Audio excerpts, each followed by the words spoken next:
John, General Taylor, you just said that one rocket landed with no effect to the mission. You mean it landed inside the airport perimeter, but it did not affect the mission? It landed inside the perimeter and had no effect whatsoever.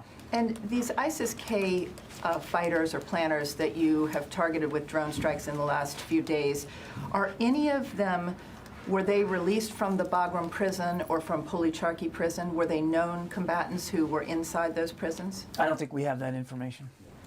And lastly, if 5,800 Americans were left in Afghanistan when you pulled out of Bagram at the end of July, why did the U.S. military not begin evacuations of Americans before pulling out of the country? Jen, we've talked about this quite some time ago. I'm happy to revisit it.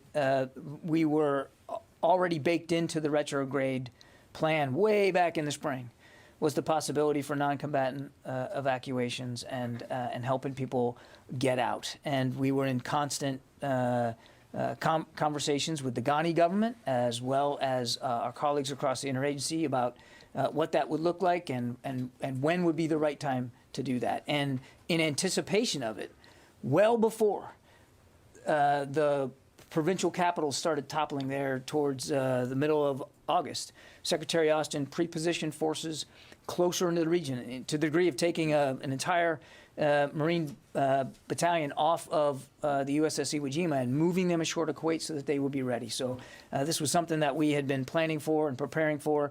The timing of these things is always very delicate, as you might imagine. But you were essentially stopped by the State Department from beginning those evacuations. I wouldn't say that, and I don't think it's important right now to get into internal deliberations.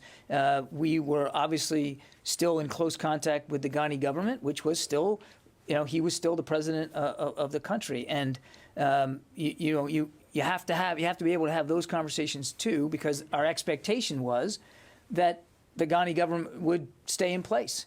Nobody could have imagined how quickly that government would have literally just dissipated almost overnight. There was simply no way to predict that.